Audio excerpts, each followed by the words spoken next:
Hello दोस्तों, स्वागत है आपका मेरे यूट्यूब चैनल में। दोस्तों, आज के इस वीडियो में हम लोग बिहार बीएड के लिए महत्वपूर्ण जीके जीएस के प्रश्नों को आपके लिए लाए हैं। सेलेक्टेड प्रश्न है दोस्तों, और पिछले वर्षों में पूछे गए वही प्रश्न लिए गए हैं जो बार बार पूछे जाते हैं। तो दोस्तों, यह प्रश्न आपके एग्जाम के लिए काफ़ी महत्वपूर्ण है। अपना समय निकाल कर इस वीडियो को अवश्य देखें, बाकी कोई वीडियो देखे या ना देखे आप। तो दोस्तों, आपके बीएड के एग्जाम में दोस्तों अधिकांश प्रश्न देखने को मिलेंगे। तो दोस्तों, देखते हैं प्रश्नों को बिना समय गवाए।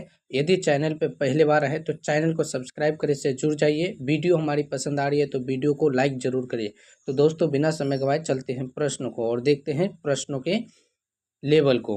तो दोस्तों, आज का आपका पहला नंबर प्रश्न है, भगवान बुद्ध को ज्ञान की प्राप्ति कहाँ हुई थी? इसका सही उत्तर हो जाएगा बोध गया में। उसके बाद दोस्तों, अगले नंबर प्रश्न में चलते हैं, आर्य समाज की स्थापना किसने किया था? आर्य समाज की स्थापना किसने किया था? तो इसका सही उत्तर हो जाएगा दोस्तों, स्वामी दयानंद सरस्वती जी ने आर्य समाज की स्थापना की थी। चलते हैं दोस्तों अगले नंबर प्रश्न में। आपका प्रश्न संख्या 3 है, पंजाबी भाषा की लिपि कौन सी है? पंजाबी भाषा की लिपि कौन सी है? तो दोस्तों, गुरुमुखी लिपि पंजाबी भाषा की लिपि है। यदि आपसे पूछ लिया जाए कि दोस्तों हिंदी भाषा की लिपि क्या है, तो उसका आंसर हो जाएगा देवनागरी लिपि। दोस्तों, कौन सी लिपि? देवनागरी लिपि हिंदी भाषा की लिपि है आपकी। उसके बाद दोस्तों, यदि आपसे पूछ लिया जाए ऐसा प्रश्न कि दुनिया की या विश्व की सबसे पुरानी लिपि कौन सी है, तो ब्राह्मी लिपि। दोस्तों, कौन सी लिपि? ब्राह्मी लिपि आपके सही उत्तर हो जाएंगे। ब्राह्मी लिपि विश्व की सबसे प्राचीन लिपि है। देवनागरी लिपि में जो है हिंदी भाषा लिखी जाती है, और गुरुमुखी लिपि दोस्तों पंजाबी भाषा की आपकी लिपि है। तो इस प्रकार से आप प्रश्न को देख सकते हैं। आगे के प्रश्न में देख सकते हैं दोस्तों, प्रश्न संख्या चौथे नंबर पे, किस बृहद मंदिर की आरंभिक अभिकल्पना तथा निर्माण सूर्यवर्मन द्वितीय के शासनकाल में हुआ था? तो दोस्तों, इसका सही उत्तर हो जाएगा आपका अंकोर वाट का मंदिर। अंकोर वाट के मंदिर का निर्माण सूर्यवर्मन द्वितीय के शासनकाल में हुआ था। दोस्तों, यदि आपसे पूछ लिया जाए कि अंकोर वाट का मंदिर कहाँ है, तो कंबोडिया इसके सही उत्तर हो जाएंगे। कंबोडिया बिल्कुल इसके सही उत्तर हो जाएंगे। दोस्तों, आप इसे भी याद रखेंगे। यही प्रश्न आपके एग्जाम में अधिकांश तौर पर पूछे जाते हैं कि दोस्तों अंकोर वाट का मंदिर कहाँ पे है? कंबोडिया में है। दोस्तों, आप इसे याद रखेंगे। चलते हैं अगले नंबर प्रश्न में। आपका अगला नंबर प्रश्न है, बिहू किस राज्य का प्रसिद्ध त्योहार है? बिहू किस राज्य का प्रसिद्ध त्योहार है? तो दोस्तों, असम का यह आपका प्रसिद्ध त्योहार है। बिहू दोस्तों असम का एक प्रसिद्ध त्योहार है, आप इसे भी याद रखेंगे। उसके बाद दोस्तों, अगले नंबर प्रश्न की ओर देखें तो आपका अगला नंबर प्रश्न है, कागज का आविष्कार किस देश में हुआ? छठा नंबर प्रश्न में देख सकते हैं दोस्तों, कागज का आविष्कार आपका चीन देश में हुआ। दोस्तों, इस तरह के प्रश्नों में आपके ऑप्शन एक ही को रखा गया है ताकि आपका समय बचे और आप कम समय में अधिकांश प्रश्नों को देख सके। तो दोस्त, वीडियो कैसी लग रही है आप जरूर कमेंट में बताइए, और यदि दोस्तों पसंद आ रही है तो इसे लाइक भी जरूर कीजिए। कोई भी आपके दोस्त या साथीगण यदि बिहार बीएड परीक्षा की तैयारी कर रहे हैं तो उसे भी अपना ये वीडियो जरूर शेयर कीजिए, ताकि दोस्तों कम समय में उसकी भी तैयारी बेहतरीन हो सके। तो दोस्तों, चलते हैं अगले नंबर प्रश्न में। आपका प्रश्न संख्या 7 है, गौतम बुद्ध का बचपन का नाम क्या था? गौतम बुद्ध के बचपन का नाम क्या था? तो इसका सही उत्तर हो जाएगा दोस्तों सिद्धार्थ। गौतम बुद्ध के बचपन का नाम आपका सिद्धार्थ था, आप इसे भी याद रखेंगे। अगले नंबर पे दोस्तों देख सकते हैं आप, भारत का अंतिम मुगल सम्राट बहादुर शाह जफर द्वितीय का मकबरा कहाँ स्थित है? तो दोस्तों, आपको बता दें, भारत के अंतिम मुगल सम्राट बहादुर शाह जफर का जो मकबरा है रंगूर में है, जो वर्मा देश में है। दोस्तों, भारत के हैं फिर भी वो रंगूर यानी कि वर्मा देश में इसका मकबरा कैसे? तो दोस्तों, आपको बता दें, जब 1857 की क्रांति हुई थी तो ये जो है पराजित हुए थे। काफ़ी बूढ़ी अवस्था में क्रांति का नेतृत्व इनसे नहीं हो पा रहा था, तो ये दोस्तों भाग कर चले गए थे वर्मा देश अर्थात म्यांमार में। दोस्तों, वर्मा देश का ही नाम परिवर्तित होकर म्यांमार हुआ है, और वहीं पे 1862 में दोस्तों, कब? 1862 में इनका निधन हो गया, और उनका मकबरा भी वर्मा देश के रंगूर में बनवा दी गई। तो दोस्तों, इस प्रकार से आप प्रश्न को याद कर सकते हैं। चलते हैं अगले नंबर प्रश्न में। प्रश्न संख्या 9 में देख सकते हैं दोस्तों आप, अहमद शाह अब्दाली ने भारत पर कितनी बार आक्रमण किया था? अहमद शाह अब्दाली ने भारत पर 8 बार आक्रमण किया था। दोस्तों, आप इसे भी याद रखेंगे। अहमद शाह अब्दाली द्वारा भारत पर 8 बार आक्रमण किया गया था। प्रश्न संख्या 10 देख सकते हैं दोस्तों आप, नादिर शाह ने भारत पर आक्रमण कब किया था? दोस्तों, नादिर शाह द्वारा भारत पर आक्रमण कब किया गया था? तो दोस्तों 1739 इसका सही उत्तर हो जाएगा। 1739 इसका बिल्कुल सही उत्तर हो जाएगा, आप इसे भी याद रखेंगे। प्रश्न संख्या 11 की ओर देखें तो दोस्तों आप देख सकते हैं, शिवाजी के समय कितना भू राजस्व वसूला जाता था, अर्थात कर के रूप में भूमि से कितना राजस्व वसूला जाता था दोस्तों, किसके समय, तो शिवाजी के शासनकाल में। तो आपको बता दें, भू राजस्व का उस समय 33% दोस्तों लगान के रूप में, कर के रूप में या टैक्स के रूप में आप कह सकते हैं वसूला जाता था। ठीक है दोस्तों, कितना प्रतिशत, 33%, किसके शासनकाल में, शिवाजी के शासनकाल में। उसके बाद दोस्तों प्रश्न संख्या 12 आप देख सकते हैं, आगरा की जमा मस्जिद, कौन सी मस्जिद दोस्तों, आगरा की जमा मस्जिद का निर्माण किसने करवाया था, तो दोस्तों इसका सही उत्तर हो जाएगा जहां आरा बेगम ने। किसने दोस्तों, जहां आरा बेगम ने आपके आगरा के जामा मस्जिद का निर्माण करवाया था, आप इसे भी याद रखेंगे। अगला नंबर प्रश्न में देखते हैं दोस्तों, आपका अगला नंबर प्रश्न है, किस सिख गुरु ने फारसी भाषा में जफरनामा लिखा था। क्या चीज दोस्तों, जफरनामा किसने लिखा था, तो सिख गुरु गुरु गोविंद सिंह ने। दोस्तों यह सिखों के अंतिम गुरु अर्थात 10वें गुरु थे, जिनका जन्म पटना साहिब में अर्थात पटना में हुआ था। दोस्तों सिखों के 10वें गुरु गुरु गोविंद सिंह जी थे, और इसी ने फारसी भाषा में जफरनामा लिखा था, आप इसे भी याद रखेंगे दोस्तों। ठीक है, सिख धर्म के संस्थापक पूछा जाए तो गुरु नानक सिख धर्म के संस्थापक थे दोस्तों, आप इसे भी याद रखेंगे। प्रश्न संख्या 14 में आप देख सकते हैं, गुरु नानक का जीवन परिचय किस सिख गुरु ने दिया है, तो दोस्तों इसका आंसर हो जाएगा गुरु अर्जुन देव। सिख धर्म के 5वें गुरु गुरु अर्जुन देव ने गुरु नानक का परिचय दिया है, जीवन परिचय दिया है, आप इसे भी याद रखेंगे दोस्तों। उसके बाद दोस्तों अब अगला नंबर प्रश्न संख्या 15 देख सकते हैं, औरंगजेब के शासनकाल में बंगाल का नवाब कौन था, तो दोस्तों इसका सही उत्तर हो जाएगा मुर्शिद कुली खां। आपके सही उत्तर क्या हो जाएंगे, मुर्शिद कुली खां आपके सही उत्तर हो जाएंगे। दोस्तों आपको बता दें कि यह क्लास आपका रिवीजन क्लास है, इसलिए दोस्तों फटाफट आपको प्रश्न करवाया जा रहा है, ताकि एग्जाम का डेट आपका बहुत ही नज़दीक है, इसलिए आप प्रश्न को फटाफट देख लेंगे तो आपको ऑप्शन के अकॉर्डिंग आप वहाँ पे टिक लगा के आ सकते हैं। दोस्तों यदि प्रश्न आपको एक बार वीडियो देख के याद नहीं हो रहे हैं, तो वीडियो को 1 से 2 बार आप जरूर देख लीजिए, ताकि वहाँ पे आपको धराधर टिक लगा के आ सके, और दोस्तों आपका एग्जाम सर्टिफिकेशन नंबर से आपका पास होकर साथ आपका रिजल्ट संतुष्टिजनक हो आपके लिए। तो दोस्तों उसके लिए आप वीडियो को 1 से 2 बार जरूर देखिए, काफ़ी महत्वपूर्ण प्रश्न लाए गए हैं, सभी महत्वपूर्ण, अति महत्वपूर्ण है। दोस्तों चैनल पे नए हैं और अभी तक सब्सक्राइब नहीं किए हैं तो चैनल को सब्सक्राइब कर दीजिए, वीडियो को लाइक नहीं किए तो वीडियो को लाइक कर दीजिए, और आपके जो भी सहेलीगण, दोस्त या फिर यार जो भी है दोस्तों उस तक वीडियो को जरूर पहुंचाएं। तो दोस्तों उसके बाद आपका अगला नंबर प्रश्न है, शिवाजी की मृत्यु कब हुई, शिवाजी की मृत्यु कब हुई, इसका सही उत्तर हो जाएगा 12 अप्रैल 1680 ईस्वी। 12 अप्रैल 1680 ईस्वी दोस्तों, 12 अप्रैल 1680 ईस्वी इसका बिल्कुल सही उत्तर हो जाएगा, आप इसे याद रखेंगे। चलते हैं दोस्तों अगले नंबर प्रश्न में। प्रश्न संख्या 17 है आपका, औरंगजेब ने बीवी का मकबरा का निर्माण करवाया था, कब करवाया था दोस्तों, तो इसका सही उत्तर हो जाएगा 1679 ईस्वी। 1679 ईस्वी आप यहाँ देख सकते हैं, औरंगजेब ने बीवी के मकबरा का निर्माण करवाया था। दोस्तों 18वां नंबर में आप प्रश्न को देख सकते हैं, सामूगढ़ का युद्ध कब हुआ, तो सामूगढ़ का युद्ध हुआ था आपका 1658 में। कब हुआ था दोस्तों, 1658, इसका बिल्कुल सही उत्तर हो जाएगा। चलते हैं अब अगले नंबर प्रश्न में। आप प्रश्न संख्या 19 में देख सकते हैं, हैदर अली मैसूर के शासक कब बने थे, आपसे पूछा जाता है दोस्तों हैदर अली मैसूर के शासक कब बने थे, तो 1761 इसका बिल्कुल सही उत्तर हो जाएगा। हैदर अली 1761 ईस्वी में मैसूर के शासक बने थे दोस्तों। 20वां नंबर प्रश्न में देख सकते हैं, जो कि आपके एग्जाम के लिए बहुत ही ज़्यादा महत्वपूर्ण है दोस्तों, और एग्जाम में कई बार पूछे गए प्रश्न है, नादिर शाह कहाँ का शासक था, नादिर शाह कहाँ का शासक था, तो ईरान का शासक था। कहाँ का शासक था दोस्तों, ईरान का शासक था, आप इसे भी याद रखेंगे। उसके बाद प्रश्न संख्या 21 की ओर देख सकते हैं आप, माधवराव नारायण पेशवा कब बने, माधवराव नारायण पेशवा कब बने, तो इसका सही उत्तर हो जाएगा 1761। क्या हो जाएगा दोस्तों, 1761 इसका बिल्कुल बिल्कुल दोस्तों सही उत्तर हो जाएगा। माधवराव नारायण जो है पेशवा बने थे। उसके बाद प्रश्न संख्या 22 में आपका बोला जा रहा है, गुरु गोविंद सिंह ने खालसा पंथ, गुरु गोविंद सिंह ने दोस्तों जो सिख धर्म के अंतिम गुरु अर्थात 10वें गुरु के रूप में जाने जाते हैं, ने खालसा पंथ की नींव कब डाली थी? तो 1699 दोस्तों, 1699 यह डेट आपका काफ़ी महत्वपूर्ण है और बहुत सारे कॉम्पिटिटिव एग्जाम में यह डेट आपको पूछा गया है। 1699 ईस्वी में दोस्तों गुरु गोविंद सिंह ने खालसा पंथ की जो है नींव रखी थी। चलते हैं अगले नंबर प्रश्न में।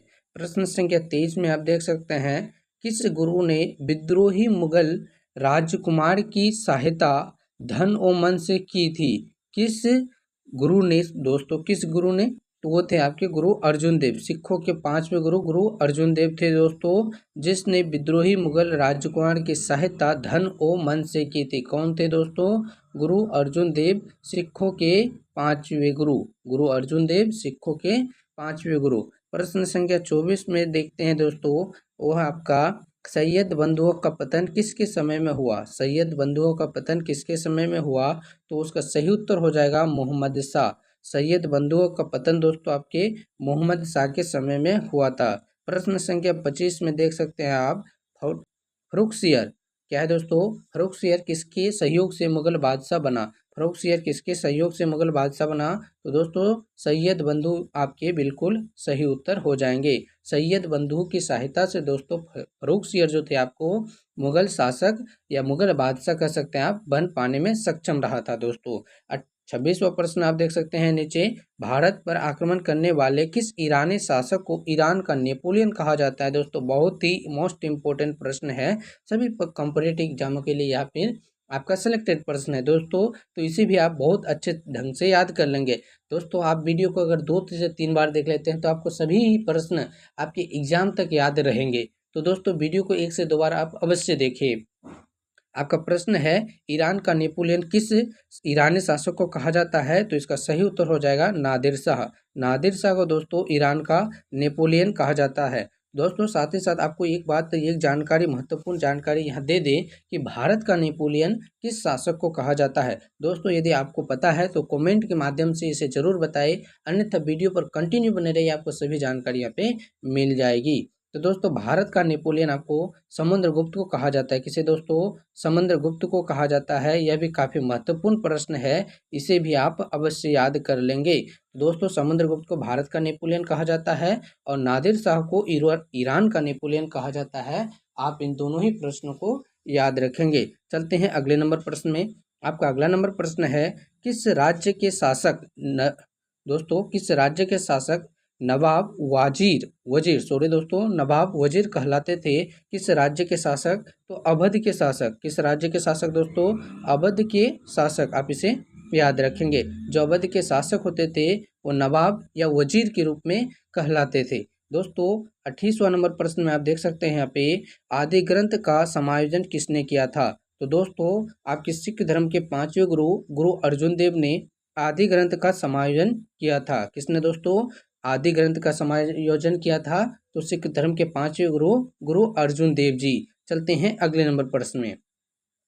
प्रश्न संख्या 29 है दोस्तों, मोती मुख्य रूप से किस पदार्थ का बना होता है? तो दोस्तों यहाँ से आपके अगले सब्जेक्ट के प्रश्न अर्थात केमिस्ट्री के प्रश्न, साथ ही साथ दोस्तों अगले नंबर पे देखेंगे तो आपको बायोलॉजी के प्रश्न, सभी विषयों के प्रश्न यहाँ पे देखने को मिलेंगे। तो दोस्तों ऐसे भी प्रश्न, आपके सभी प्रश्नों को मैक्सलिनियस जीके जीएस के सेशन से आपके ये प्रश्न लिए गए हैं। सभी प्रश्न सिलेक्टेड है और बहुत ही ज़्यादा इंपॉर्टेंट है। दोस्तों देखते हैं इन प्रश्नों के सोल्यूशन भी। तो दोस्तों मोती मुख्य रूप से किस पदार्थ का बना होता है? इसका सही उत्तर हो जाएगा आपका कैल्शियम कार्बोनेट का।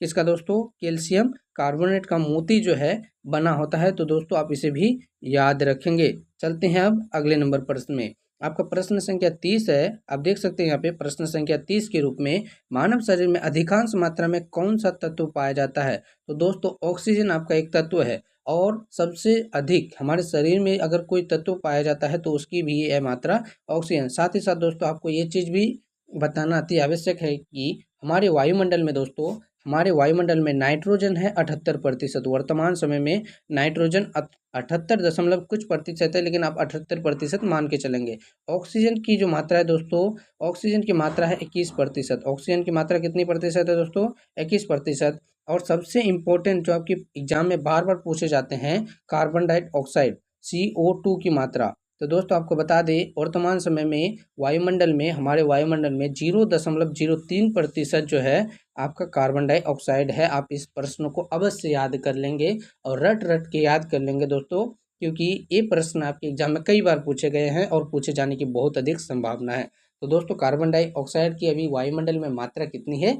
0.03%। आप इसे याद रखेंगे। प्रश्न संख्या 31 है आपका, किस प्रकार के उत्तक शरीर में सुरक्षा कवच का कार्य करते हैं? किस प्रकार के उत्तक दोस्तों? तो एपिथेलियम उत्तक। कौन सा उत्तक दोस्तों? एपिथेलियम उत्तक जो होता है हमारे शरीर में सुरक्षा कवच के रूप में हमारी सहायता करते हैं, हमें सुरक्षा प्रदान करते हैं। उसके बाद दोस्तों आपका अगला नंबर प्रश्न है, प्रश्न संख्या 32 किस वैज्ञानिक ने सर्वप्रथम बर्फ के दो टुकड़ों को, यह भी प्रश्न काफी इंपॉर्टेंट है दोस्तों, बर्फ के दो टुकड़ों को आपस में घिसकर पिघला दिया था? तो वे थे आपके डेवी। कौन थे दोस्तों? डेवी जी बर्फ के दो टुकड़ों को आपस में घिसकर पिघलाने वाले प्रथम वैज्ञानिक के रूप में जाने जाते हैं।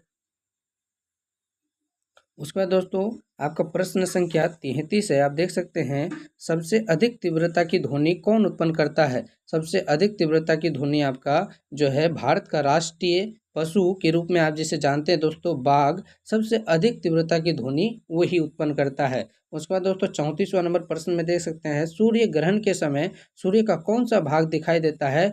तो किरीट दोस्तों। कौन सा भाग? किरीट। आप इसे याद रखेंगे। सूर्य ग्रहण के समय किरीट जो सूर्य का एक भाग है वही हमें दिखाई पड़ता है हमारी स्पष्ट आंखों के द्वारा। दोस्तों 35वां नंबर प्रश्न में आप देख सकते हैं, टाइपराइटर, टंकन मशीन जिसको कह सकते हैं आप, टाइपराइटर के आविष्कारक कौन है? तो दोस्तों सोल्स के रूप में जाने जाते हैं जो टाइपराइटर के आविष्कार है। एक दो आविष्कारों से भी प्रश्न रहते हैं। आप यदि हमारे चैनल पे जाके देखेंगे तो वहाँ पे आपको टॉपिक वाइज सभी चीज़ों की बेसिक जानकारी मिल जाएगी। लेकिन दोस्तों आपका समय बहुत ही कम है, तो इसी वीडियो को आप 1 से 2 बार देख लीजिए। नेक्स्ट वीडियो आएगी उसी भी दोस्तों आप देख लीजिएगा। यहीं से आपके इन्हीं वीडियो से दोस्तों आपके एग्जाम में प्रश्न पूछे जाएंगे। ज़्यादा आपको घबराना नहीं है और शांतिपूर्वक वीडियो को देखना है 1 से 2 बार दोस्तों। उसके बाद प्रश्न संख्या 36 है आपका, सिरका को लैटिन भाषा में क्या कहते हैं? तो दोस्तों सिरका को लैटिन भाषा में एसीटम कहते हैं। क्या कहते हैं दोस्तों? एसीटम कहते हैं। आप इसे भी याद रखेंगे। सिरका को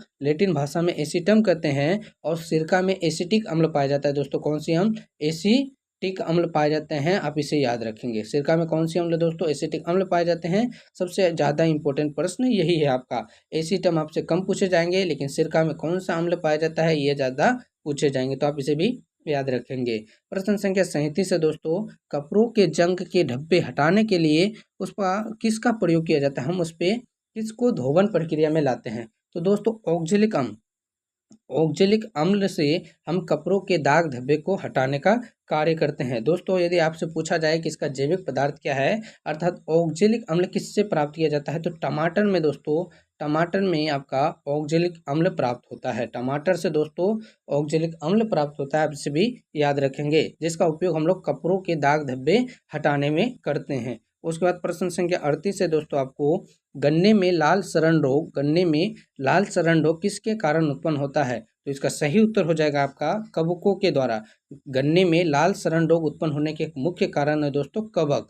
कवक ही ये रोग फैलाते हैं गन्ने में। ठीक है दोस्तों। प्रश्न संख्या 39 है आपका, 39 है, आम का वानस्पतिक नाम जो है क्या है? आम का वानस्पतिक नाम क्या है? तो दोस्तों मेगीफेरा इंडिका आपका आम का वानस्पतिक नाम है। मेगीफेरा इंडिका दोस्तों, तो आप इसे भी अवश्य याद कर लेंगे। काफ़ी महत्वपूर्ण प्रश्नों को आपके लिए लाया गया है। तो दोस्तों चैनल को सब्सक्राइब कर वीडियो को लाइक जरूर कीजिए। अपने दोस्तों तक को अभी तक शेयर नहीं की हैं तो उसे भी शेयर जरूर कीजिए, क्योंकि दोस्तों वे भी कम समय में इस वीडियो का लाभ उठा सके और अपनी तैयारी को बेहतरीन कर सके और संतुष्टिजनक अपना मार्क्स पा सके, सरकार तो दोस्तों अपने सपने को साकार कर सके। तो दोस्तों उसके बाद आपका अगला नंबर प्रश्न है, कॉफ़ी पाउडर कॉफ़ी पाउडर प्रश्न संख्या 40 में है के साथ मिलाए जाने वाला चिकोड़ी चूर्ण किससे प्राप्त होता है? तो दोस्तों इसका सही उत्तर हो जाएगा आपका जरों से। बहुत ज़्यादा इंपॉर्टेंट प्रश्न नहीं है, लेकिन दोस्तों पूछे जाने की संभावना है। चलते हैं अगले नंबर प्रश्न में। तो दोस्तों अगला नंबर प्रश्न है आपका फिर सोशल साइंस से लाया गया है। सूर्योदय का देश किसे कहा जाता है? तो दोस्तों आपको बता दें, सूर्योदय का देश जापान को कहा जाता है। आपका सूर्योदय का देश जापान कहलाता है। और दोस्तों सूर्यास्त का देश आपका ब्रिटेन कहलाता है। आप इसे भी जान ले, सूर्योदय का देश जापान और सूर्यास्त का देश दोस्तों वो या डूबते हुए सूर्य का देश दोस्तों ब्रिटेन को कहा जाता है। दोस्तों उसके बाद प्रश्न संख्या 42 में देख सकते हैं, बांग्लादेश की राजधानी कहाँ है? तो दोस्तों ढाका, आप इसे भलीभांति जानते होंगे। बांग्लादेश की राजधानी कहाँ है दोस्तों? ढाका है, आप इसे जानते होंगे। चलते हैं अगले नंबर प्रश्न में। आपका अगला नंबर प्रश्न है, रिक्शा सबसे पहले किस देश में चली थी? रिक्शा सबसे पहले किस देश में चली थी? तो जापान इसका बिल्कुल सही उत्तर हो जाएगा दोस्तों। सबसे पहले रिक्शा जो चली थी दोस्तों आपके जापान देश में चली थी। चलते हैं अगले नंबर प्रश्न में। आपका प्रश्न संख्या 44 है, वानखेड़ा स्टेडियम कहाँ है? वानखेड़ा स्टेडियम दोस्तों आपका मुंबई में स्थित है। वानखेड़ा स्टेडियम कहाँ है दोस्तों? मुंबई में स्थित है। तो दोस्तों उसके बाद 45वां नंबर प्रश्न में देख सकते हैं, कर्नाटक का रत्न कहा जाता है, किसे कहा जाता है? तो मैसूर को। ठीक है दोस्तों, कर्नाटक का रत्न कहा जाता है मैसूर को। और मैसूर का जो शेर कहा जाता है वो आपका टीपू सुल्तान को। किसको दोस्तों? टीपू सुल्तान को कहा जाता है। आप उसे भी याद रखेंगे। उसके बाद 45 के बाद प्रश्न संख्या 46 आप देख सकते हैं दोस्तों, वह कौन सा प्रथम सुल्तान था? वह कौन सा प्रथम सुल्तान था दोस्तों जिसने इक्ता के पहले सिपाहियों को वेतन देना प्रारंभ किया था? तो वो आपके थे अलाउद्दीन खिलजी। कौन थे दोस्तों? अलाउद्दीन खिलजी। काफ़ी महत्वपूर्ण प्रश्न है, आप इसे याद कर लेंगे। तो दोस्तों कुछ ही प्रश्न बचे हैं आपके इस वीडियो के लिए। तब तक के लिए दोस्तों, अभी तक आप वीडियो को शेयर, लाइक और चैनल को सब्सक्राइब नहीं किए हैं तो दोस्तों चैनल को सब्सक्राइब कर इसे लाइक ज़रूर कर दीजिए। अपने दोस्तों तक इसे अवश्य पहुंचाएं ताकि वह भी दोस्तों कम समय में अपनी तैयारी को बेहतरीन कर सकें। और दोस्तों कमेंट में अपना प्यारा सा राय जरूर दीजिए, कोई त्रुटि रह गई तो उसे भी जरूर बताइए। तो दोस्तों प्रश्न संख्या आपका 47 है, जैन धर्म का तथा बौद्ध धर्म दोनों ही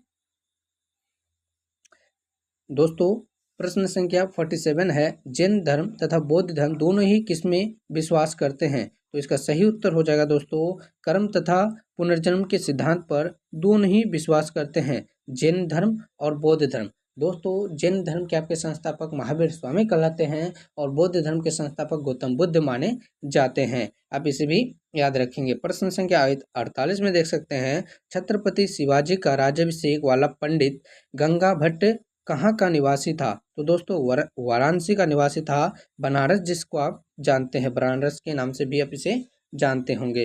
दोस्तों आज का अंतिम नंबर प्रश्न आप देख सकते हैं, सेकेंड लास्ट नंबर प्रश्न है। अब देख लीजिए, लाल कुंवर नाम की वेश्या किस मुगल शासक के राजकाज में अति प्रभावशाली रही? तो इसका सही उत्तर हो जाएगा दोस्तों, बहादुर शाह के शासक काल के दौरान। ठीक है दोस्तों। उसके बाद आज का अंतिम नंबर प्रश्न है दोस्तों, किस गुरु पर खुसरो और जहांगीर के विरुद्ध विद्रोह में सहायता करने के लिए आरोप लगाया गया था? तो वो थे आपके गुरु अर्जुन देव। और गुरु अर्जुन देव की हत्या किस मुगल शासक ने कर दी? इसका जवाब आप कमेंट बॉक्स में देंगे। कमेंट में बताएंगे दोस्तों कि गुरु नानक गुरु अर्जुन देव जो सिख धर्म के 5वें नंबर के गुरु हुए, इसकी हत्या दोस्तों किस मुगल शासक ने करवा दी? इसका जवाब आप कहाँ देंगे दोस्तों? कमेंट में जरूर देंगे। तो दोस्तों मिलते हैं किसी अगले वीडियो में आपकी बेहतरीन तैयारी के लिए एक नेक्स्ट वीडियो और अपर लेवल के वीडियो के साथ दोस्तों। तब तक के लिए आपका धन्यवाद।